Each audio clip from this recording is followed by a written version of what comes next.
Amis téléspectateurs, partout où vous êtes, nous sommes très contents d'être avec vous. Moi, j'ai été richement béni. Qu'en est-il de vous? Notre thème, plus que vainqueur, avec le pasteur Alain Corali. Mais comme d'habitude, avant de vous présenter le sujet d'aujourd'hui, Madame Caroline Corali nous parle de la vie familiale. Bienvenue, Madame Caroline. Bonsoir. Nous parlerons aujourd'hui des nombreux bienfaits de l'eau comme boisson. Boire de l'eau est très important. Nous pouvons vivre plus longtemps sans manger que nous ne pouvons vivre sans boire. Les médecins nous disent que plus de la moitié de notre poids est composé d'eau. Pourquoi avons-nous besoin d'eau? Tout ce qui vit a besoin d'eau pour vivre. Une plante meurt si elle n'a pas d'eau. Depuis la minuscule fourmi jusqu'à l'énorme éléphant, rien ne peut vivre sans boire de l'eau. Vous avez peut-être remarqué que lorsque vous buvez de l'eau en abondance, votre urine est très claire, presque comme de l'eau. C'est bon signe. Ceci signifie qu'il y a de l'eau en abondance dans votre organisme pour éliminer les substances de déchets. Que se passe-t-il lorsque nous ne buvons pas assez d'eau? Notre urine devient jaune foncé et peut même dégager une mauvaise odeur. C'est une manière pour notre organisme de nous avertir que nous aurions dû boire davantage d'eau. Que se passerait-il si nous ne buvions jamais? Notre organisme se dessécherait de plus en plus. Au bout de quelques jours, nos reins et les autres organes de notre corps cesseraient de fonctionner et ce serait la mort. Voilà pourquoi nous avons besoin de boire de l'eau. Non seulement une ou deux fois par jour, mais constamment au cours de la journée. De combien d'eau avons-nous besoin? Un adulte doit boire chaque jour au moins 2 litres d'eau. C'est l'équivalent de 8 verres d'eau. Les habitants des pays chauds transpirent beaucoup. Pour cette raison, ils doivent boire beaucoup d'eau. Jusqu'à 4 litres d'eau par jour, soit 16 verres d'eau. À quel moment devons-nous boire de l'eau? Il vaut mieux boire beaucoup d'eau lorsque nous n'avons pas trop de nourriture dans l'estomac. Ce qui signifie que nous ne devons pas boire pendant les repas. Pourquoi? Parce que l'eau fait rester la nourriture très longtemps dans l'estomac. L'estomac se fatigue et peut même tomber malade. Le meilleur moment pour boire de l'eau est tôt le matin et entre les repas. Commencez votre journée en buvant 2 verres d'eau au réveil. Après chaque repas, petit déjeuner, repas de midi ou du soir, attendez 2 heures, puis buvez de nouveau 2 verres d'eau. Cela fait-il une différence si nous buvons du thé, du café ou des boissons gazeuses à la place de l'eau? Certainement. Ces boissons ne peuvent pas remplacer l'eau de boisson. Le thé et le café ne sont pas de bonnes boissons pour notre organisme. Ils peuvent causer du tort à notre santé et avec le temps nous rendre malades. Les boissons gazeuses contiennent des quantités de sucre et de produits chimiques qui sont nocifs pour notre santé. Ceux-ci peuvent faire perdre à nos os leur solidité et les affaiblir. L'eau est la meilleure boisson. Mais où trouver de la bonne eau à boire?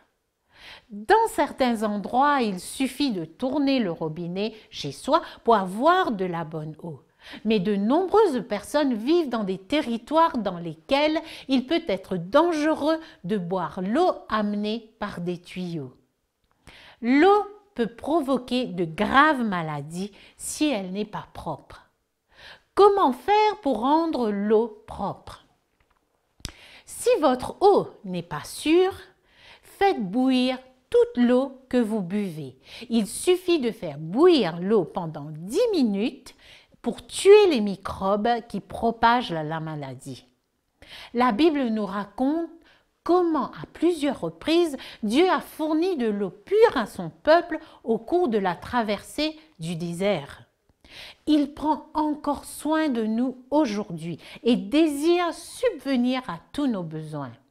La Bible nous dit « Celui qui a compassion d'eux sera leur guide et les conduira vers des sources d'eau. » Et cela se trouve dans Ésaïe 49, le verset 10. Assurez-vous que vous et votre famille avez de la bonne eau propre et buvez-en en abondance chaque jour. Ceci vous aidera à garder votre corps fort et en bonne santé, comme Dieu le désire. Merci pour votre attention. À demain soir. Au revoir.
Merci Madame Caroline. Cette présentation nous a vraiment bénis. Et le sujet d'aujourd'hui. Où allons-nous après la mort? Qu'arrive-t-il vraiment lorsqu'une personne meurt? Va-t-elle au ciel, en enfer ou nulle part? La réponse de la Bible risque de vous surprendre. Écoutez, suivez le pasteur Alain Corali. Chers amis, bonsoir. Et encore une fois, bienvenue à nos rencontres. Et merci de nous permettre de vous partager la parole de Dieu. Et ce soir, nous allons traiter d'un thème qui, je vais dire, est un thème assez controversé, à savoir la mort. Et je prie à ce que, alors que nous étudierons ce thème, nous puissions prendre les enseignements bibliques et non nous reposer sur les traditions humaines. Le thème, où allons-nous après la mort? Et avant d'aborder ce thème, j'aimerais que l'on puisse prier ensemble. Éternel, notre Dieu, merci pour ta grâce, merci pour ton pardon, merci pour ta paix. Et ce soir, nous prions à ce que ta parole puisse nous enseigner. Merci pour l'œuvre de ton Esprit qui nous dirigera dans cette étude. Au nom de Jésus. Amen. En 1956, le Congo belge était en proie à une horrible guerre civile. L'hôpital du docteur Paul Carson fut pris par les forces rebelles. De nombreux employés de l'hôpital furent tués. Malheureusement, le docteur Carson en faisait partie. Lorsqu'on trouva son cadavre quelques jours après le massacre, on trouva un Nouveau Testament dans la poche de sa veste. Sur ces pages, le docteur avait écrit la date, c'était la veille de sa mort, et il avait écrit le mot « paix ». La paix face au pire circonstances. La paix face à la mort. Qu'est-ce qui avait donné au docteur Carson une telle paix? Est-il possible d'avoir cette incroyable paix lorsque nous sommes face à la mort? Qu'est-ce qui peut nous éviter de nous effondrer lorsque la mort frappe? Il y a tant de questions sans réponse concernant la mort. Qu'arrive-t-il vraiment lorsqu'une personne meurt? Va-t-elle au ciel, en enfer ou nulle part? Dieu a-t-il quelque chose à nous dire à ce sujet? La Bible a-t-elle quelque chose à nous dire sur la mort? La réponse est oui. La Bible affirme que notre espérance sur la mort se trouve dans la résurrection de Jésus. Le chapitre 15 de la première épître aux Corinthiens est le grand traité de Paul sur la mort et la résurrection. Il déclare que s'il n'y a pas de résurrection, il n'y a pas d'espoir. Il n'y a pas d'avenir pour le chrétien. Remarquez ce qu'il dit au verset 16 et 18. Il dit « Car si les morts ne ressuscitent point, Christ non plus n'est pas ressuscité. Et si Christ n'est pas ressuscité, votre foi est vaine. Vous êtes encore dans vos péchés. Et par conséquent, aussi ceux qui sont morts en Christ sont perdus. » Vous remarquerez que l'apôtre Paul met l'accent sur la résurrection des morts comme étant le moteur de l'espérance chrétienne. Mais pourquoi est-ce qu'il nous dit cela?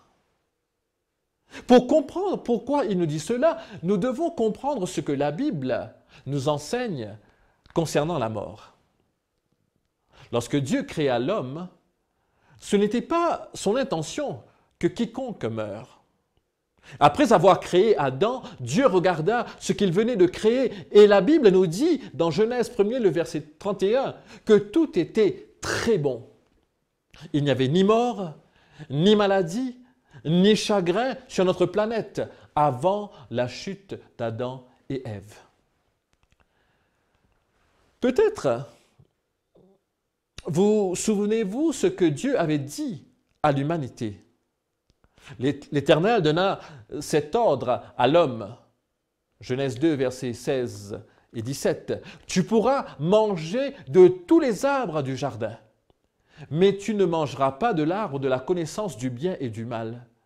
Car le jour où tu en mangeras, tu mourras certainement. » La Bible, le chapitre suivant du récit biblique, n'est pas aussi joyeux. Cette tragédie nous est rapportée dans le chapitre 3 de la Genèse.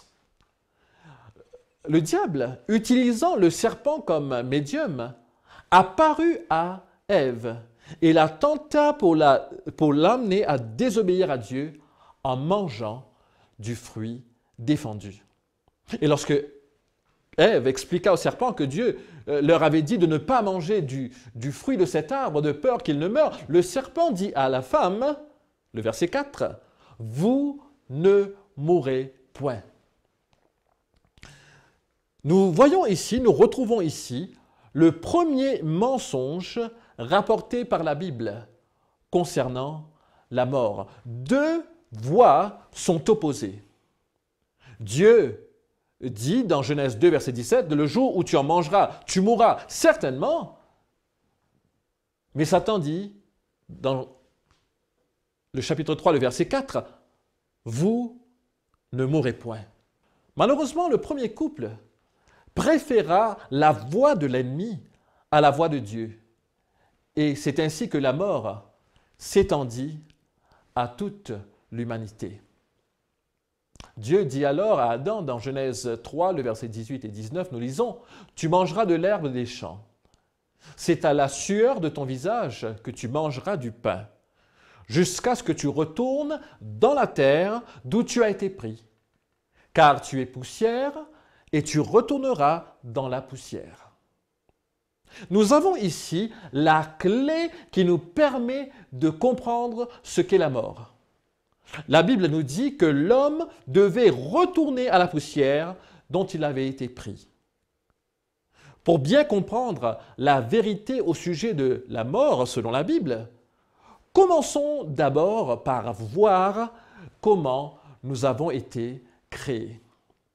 Genèse 2, le verset 7 déclare que l'Éternel forma l'homme de la poussière de la terre et il souffla dans ses narines un souffle de vie et l'homme devint un être vivant. Remarquez, la Bible nous dit que Dieu insuffla dans les narines d'Adam le souffle de vie et l'homme devint une âme vivante ou un être vivant. J'étais très mauvais en mathématiques à l'école, mais j'aimerais vous donner l'équation suivante. Si nous prenons le corps, c'est-à-dire la poussière, plus le souffle, nous avons une âme vivante, une personne vivante ou un être vivant. Corps plus souffle égale être vivant. Et quand nous regardons soigneusement ce que dit la Bible, nous voyons que Dieu n'a pas mis une âme dans l'homme. En revanche, l'homme est devenu une âme vivante quand le corps et le souffle ont été mis ensemble. Prenons, pour l'expliquer, l'image d'une ampoule électrique. Si vous prenez la lampe, vous ajoutez le courant, vous aurez la lumière. Et si nous coupons le courant, il n'y a plus de lumière. Que se passe-t-il donc à la mort?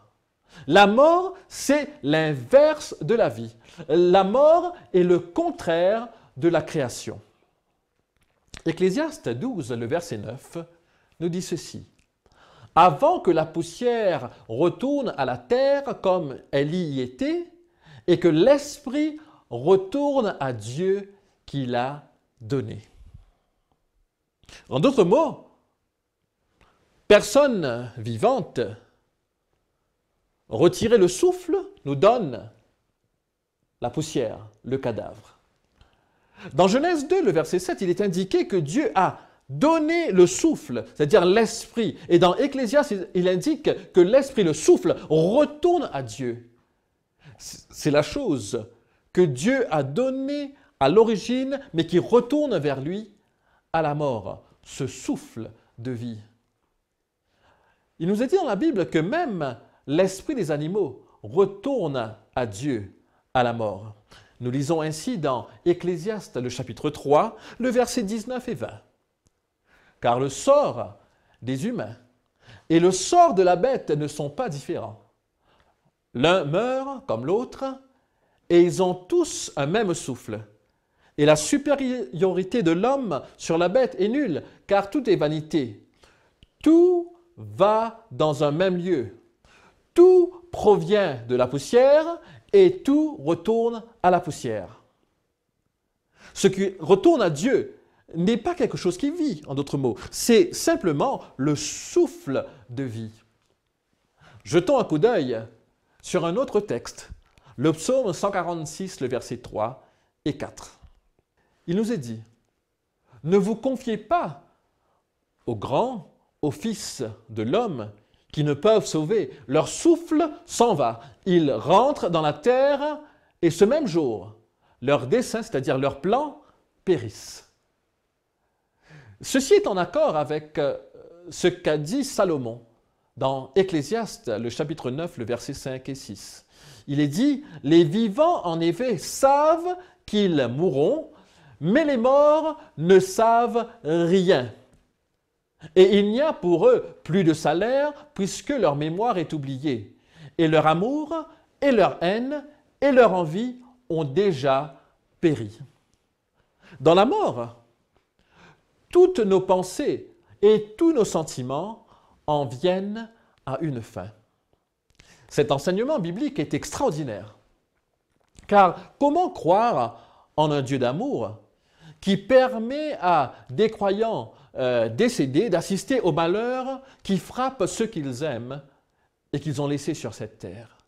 Comment pourrait-il être heureux dans la félicité céleste en voyant la misère qui existe ici-bas. Non, la Bible dit tout simplement, ils ne savent plus rien. Ils sont dans l'inconscience. C'est pour cela qu'Ecclésiaste, chapitre 9, le verset 10, il nous est dit, « Tout ce que ta main a à faire avec ta force, fais-le, car il n'y a ni œuvre, ni pensée, ni science, ni sagesse dans le séjour des morts où tu vas. » Et ceci est en accord avec ce que dit le psalmiste, lorsqu'il déclare que les morts ne sont pas au ciel occupés à louer Dieu. Et David le dit clairement dans le psaume 115, le verset 17. Il dit « Ce ne sont pas les morts qui célèbrent l'Éternel, ce n'est aucun de ceux qui descendent dans le lieu du silence. » La Bible est claire là-dessus. Ce ne sont pas les morts qui célèbrent l'Éternel. Et en parlant de David, qu'on pourrait qualifier sans doute du plus grand adorateur, celui qui a écrit tant de psaumes, que nous dit la parole de Dieu concernant David ? Si David a été monté au ciel, il devrait être en train de célébrer le Seigneur. Mais que dit Acte 2, le verset 29 et 34 ? Il est dit « Hommes, frères, qu'il me soit permis de vous dire, touchant le patriarche David, et qu'il est mort, et qu'il a été enseveli, et que son sépulcre est au milieu de nous jusqu'à ce jour. Car David n'est pas monté dans les cieux. » C'est ce que dit clairement la parole de Dieu. Écoutons aussi ce que dit le psaume 6, le verset 6.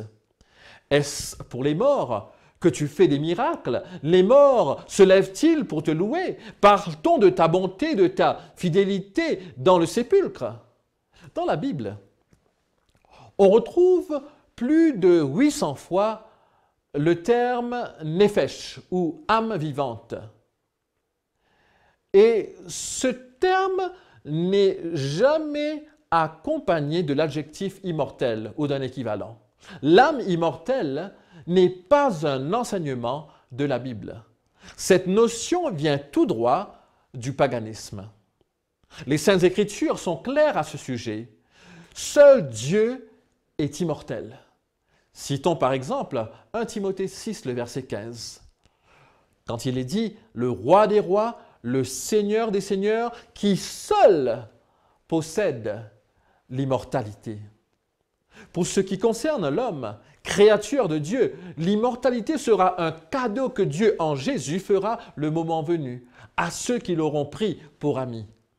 Dans l'évangile de Jean, chapitre 3, le verset 16, il nous est dit « Car Dieu a tant aimé le monde qu'il a donné son Fils unique, afin que quiconque croit en lui ne périsse point, mais qu'il ait la vie éternelle. » Cette vie éternelle s'obtiendra au retour de Jésus-Christ.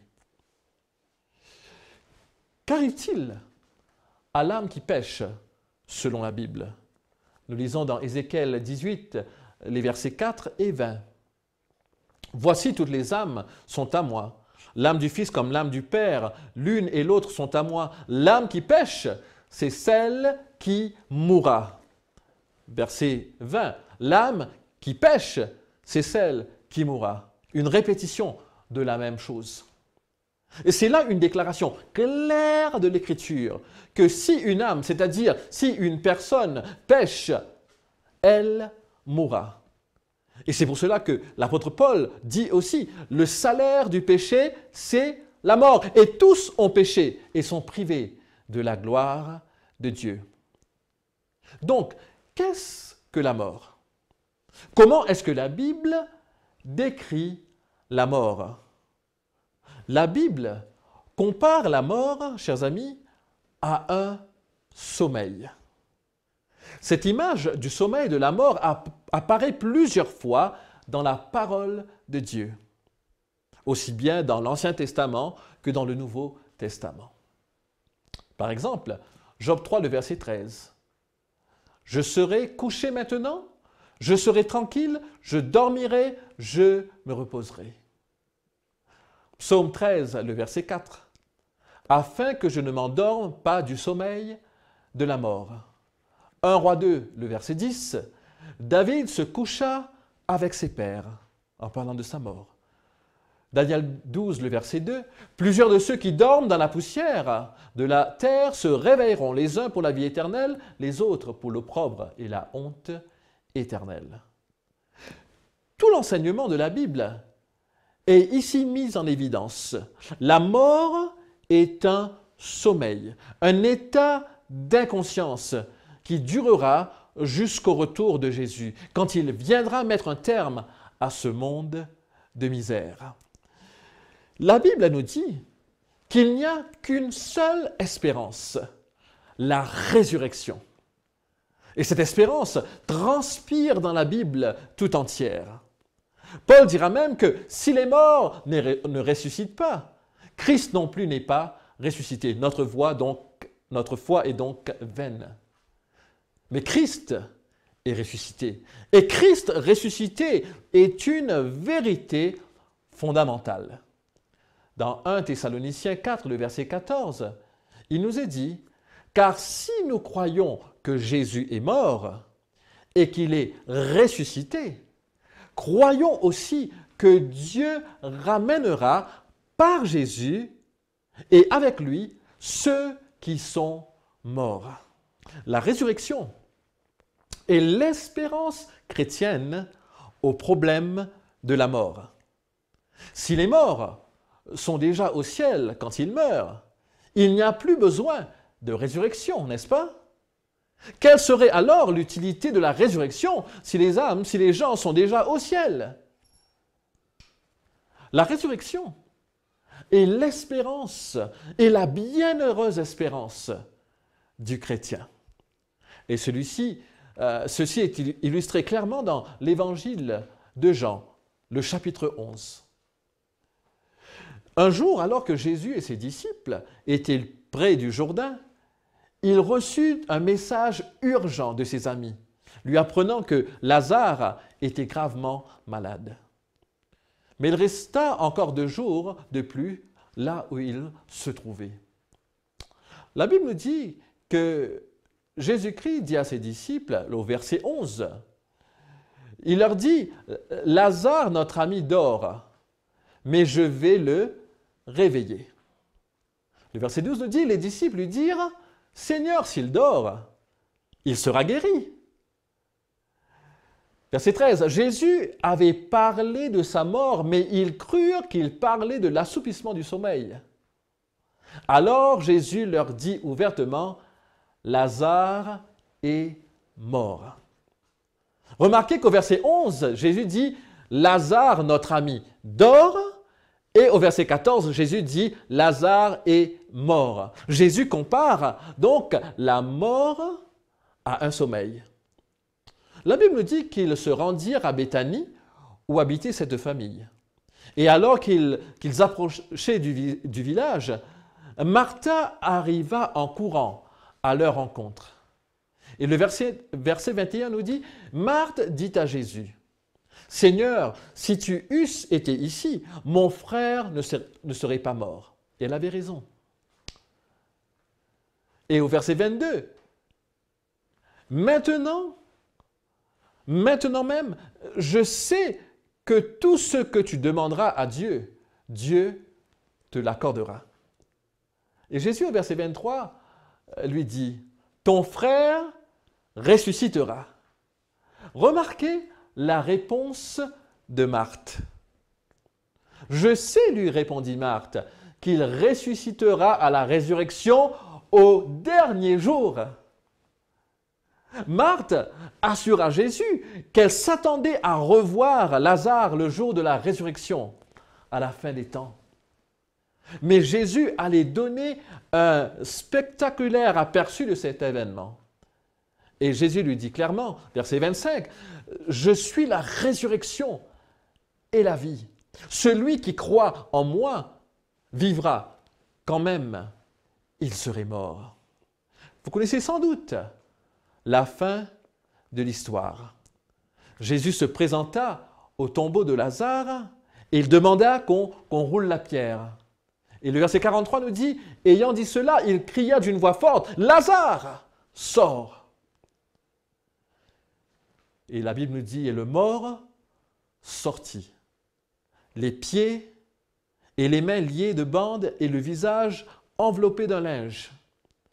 Jésus leur dit, déliez-le et laissez-le aller. J'aimerais vous poser une question. Si Lazare était déjà au ciel, pourquoi est-ce que Jésus-Christ l'aurait fait redescendre sur terre? Cela n'a pas de sens. Si Lazare était en train de jouir de la présence de Dieu dans le ciel, pourquoi le faire retourner sur terre? Et si tel était le cas, est-ce que Lazare n'aurait pas parlé de la félicité du ciel? Mes amis, les morts ne savent rien. C'est ce que nous dit la Bible. Et quand on est mort, on est là, on est enterré dans le tombeau, attendant la résurrection au jour du retour de Jésus-Christ.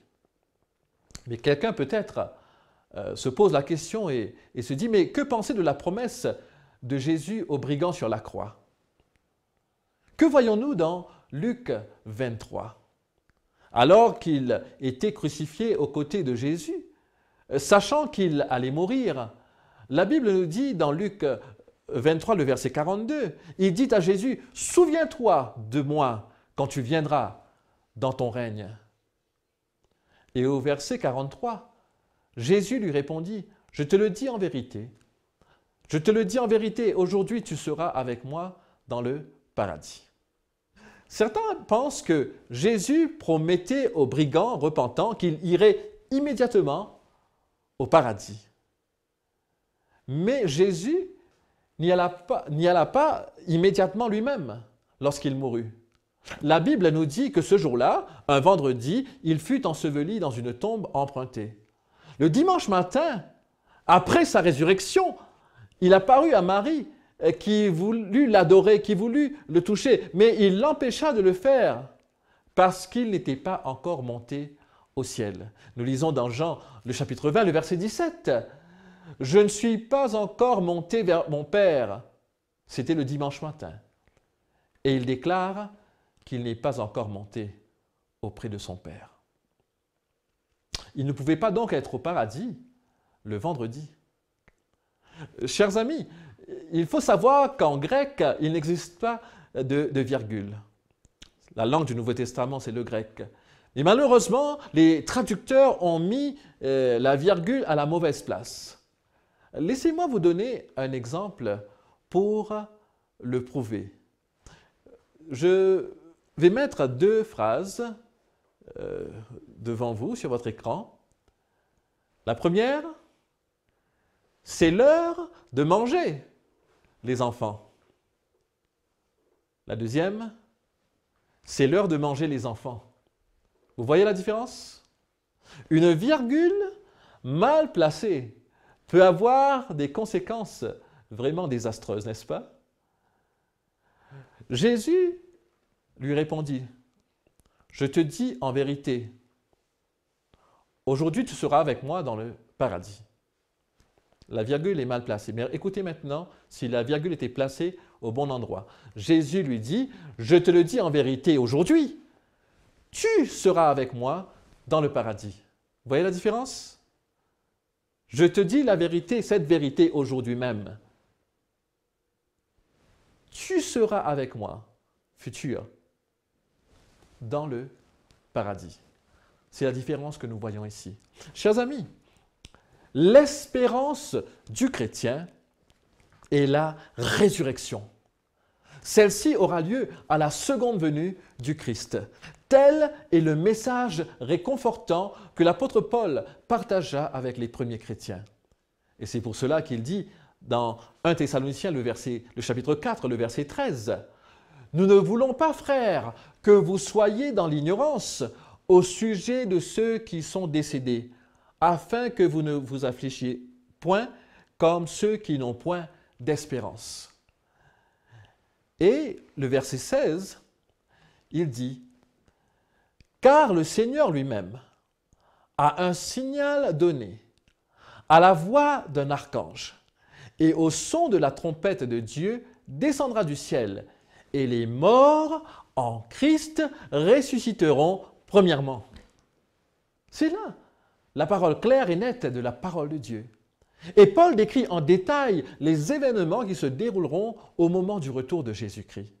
Dans 1 Corinthiens 15, les versets 51 et 52, nous lisons « Voici, je vous dis un mystère. Nous ne mourrons pas tous, mais tous nous serons changés en un instant, en un clin d'œil, à la dernière trompette.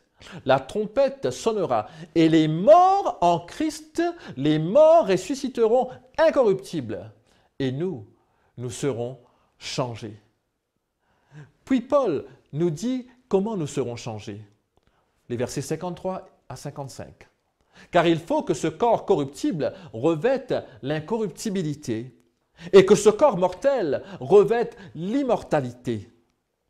Lorsque ce corps corruptible aura revêtu l'incorruptibilité et que ce corps mortel aura revêtu l'immortalité, alors s'accomplira la parole qui est écrite. La mort a été engloutie dans la victoire. Ô mort, où est ta victoire? » Parce que Jésus a conquis le tombeau, chers amis, nous qui croyons avons la garantie qu'il peut nous ressusciter des morts et que nous le serons. Et c'est là le cœur même de l'Évangile. Jésus qui est venu, qui est mort pour nous, qui est ressuscité, qui intercède pour nous, qui revient bientôt, afin que ceux qui sont morts en Christ seront ressuscités. Merveilleuse nouvelle, bonne nouvelle. Et comme le docteur Paul, nous pouvons dire paix, même dans les moments les plus difficiles de la vie. Nous avons cette assurance ferme, sûre et ferme, que ce que Dieu a promis, il l'accomplira.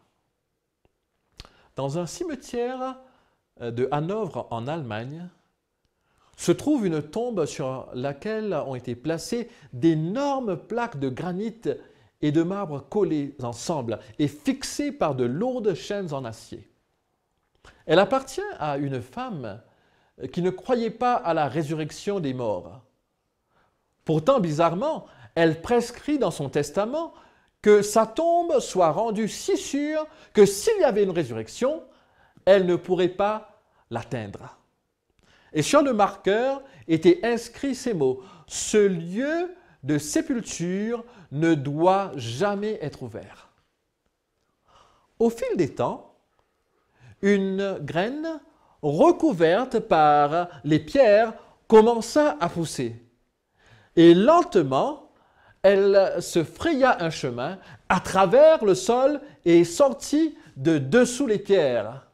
Et au fur et à mesure que le tronc s'élargissait, les grandes dalles étaient progressivement déplacées de sorte que les chaînes d'acier étaient arrachées de leur place.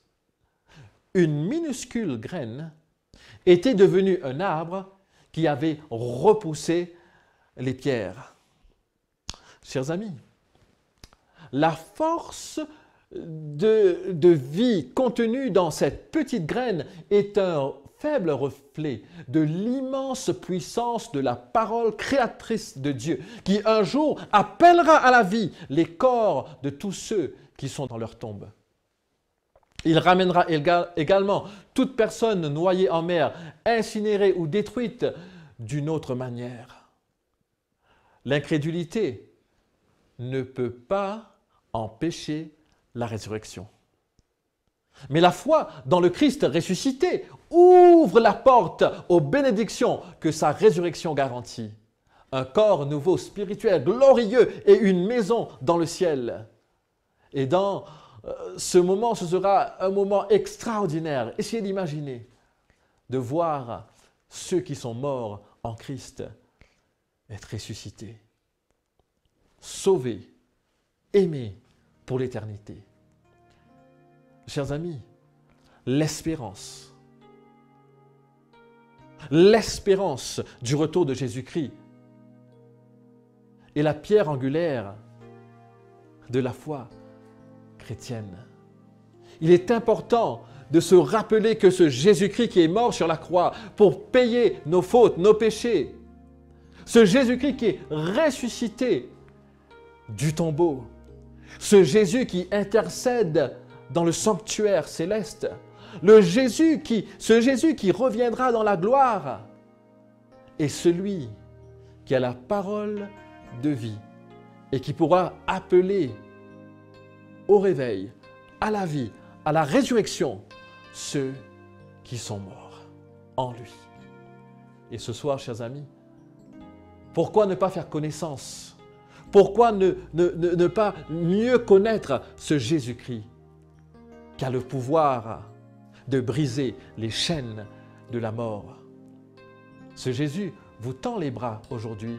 Ce Jésus frappe à la porte de votre cœur et vous dit, laisse-moi rentrer. Laisse-moi entrer dans ce cœur. Et vous vous dites, non, mais ce cœur est trop sale, ce cœur est impur. Seigneur, Et Jésus dit, non, je vais le faire.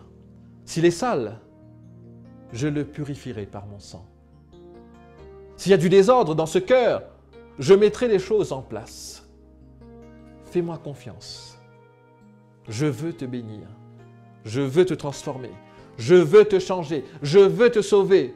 Et si tu meurs, je veux te ressusciter un jour, afin que tu puisses passer l'éternité en ma présence. Chers amis, ce soir, Jésus nous appelle. Il nous appelle à nous donner entièrement à lui. Et j'espère que là où vous êtes, vous prenez cette décision, à marcher fidèlement avec lui. En Jésus et la vie, en Jésus et la paix, en Jésus et la résurrection. Prions. Éternel notre Dieu, ce soir nous te rendons grâce une fois de plus pour ta parole qui nous explique clairement que devant la mort, nous avons une espérance, à savoir la résurrection, que tu accorderas à ceux qui auront cru en toi lors de l'avènement de ton Fils Jésus. Ce soir, nous plaçons notre confiance en lui et nous te disons merci Seigneur de nous offrir ce cadeau du ciel, ce cadeau que tu nous donnes gratuitement. Merci pour cela. Nous te rendons grâce et nous te bénissons. Nous te disons merci de tout notre cœur. Au nom de Jésus. Amen. Chers amis, encore une fois, merci d'être venus. Je suis sûr que vous avez été bénis par sa parole. Et je vous donne rendez-vous demain, alors que nous allons poursuivre nos études ensemble. Que Dieu vous bénisse.